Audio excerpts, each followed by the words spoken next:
Roman was 48 years old when he first got married. His girlfriend, Natasha, recently celebrated her 30th birthday.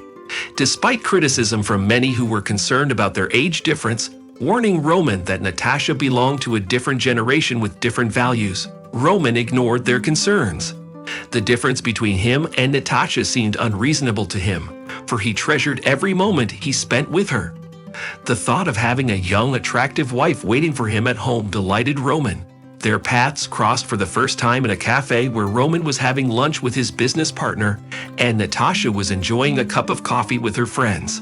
Roman was immediately charmed by the cheerful and carefree Natasha and, without wasting time, introduced himself.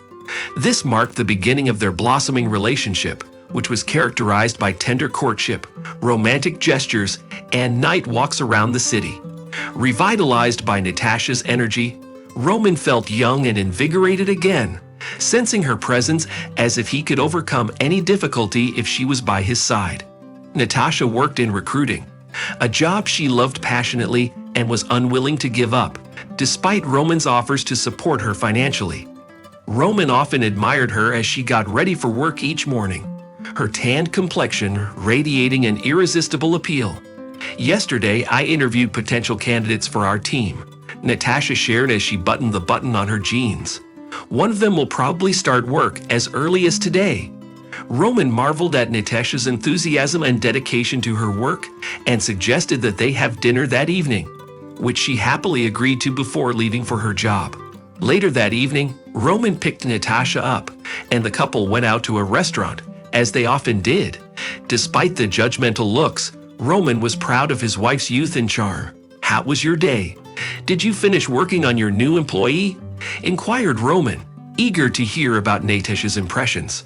At that moment, a dish emanating steam was brought to the table, and the air was filled with a tantalizing aroma that whetted the appetite.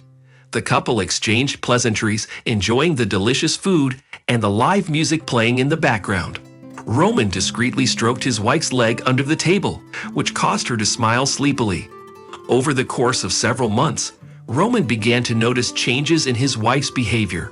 She became more gentle, affectionate, and attentive. Instead of suggesting dinner at a restaurant, she began to cook at home more often.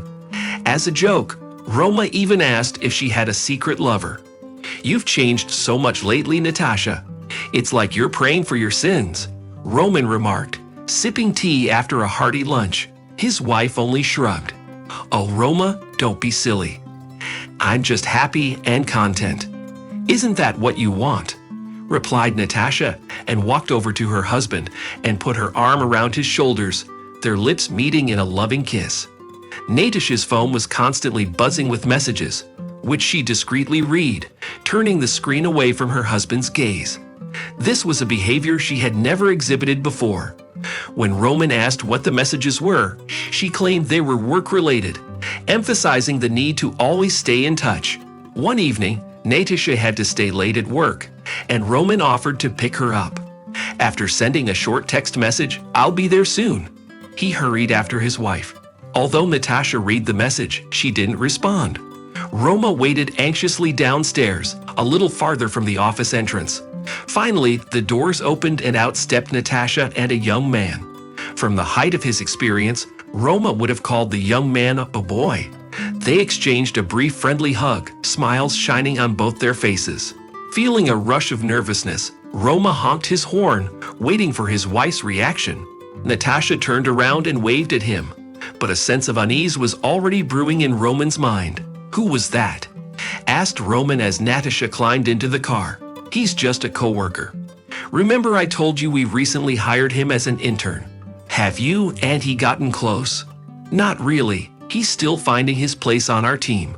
Can you believe he's only 19 years old?" Natasha giggled, trying to brush off her misgivings. When he heard this, Roma felt a sense of relief come over him. His wife's reaction to the boy's age convinced him that there was no need to worry. Roma pushed away the dark thoughts that were beginning to conjure up images of betrayal in his mind. He had always had a vivid imagination, but now it seemed to be working against him. Natasha began to spend more and more time at work, often staying late. Roman hardly managed to pick her up, but every time he caught Natasha leaving the office together. This annoyed Roman, but he refrained from voicing his concerns to his wife. The previous occasion when he had voiced his suspicions to Natasha had led to a serious quarrel that had resulted in her staying in a hotel for a week. Roma could not allow this to happen again, so he kept his worries to himself and inwardly held back. One summer evening, as usual, Roma came to pick Natasha up, but found himself waiting in the car for an unusually long time. After sending several unanswered messages, Roma decided to go up to her office. Walking up to the well-lit third floor, he was nervous with every step, and unfortunately, his anxiety was justified. With his heart pounding, Roma entered the office where his wife worked.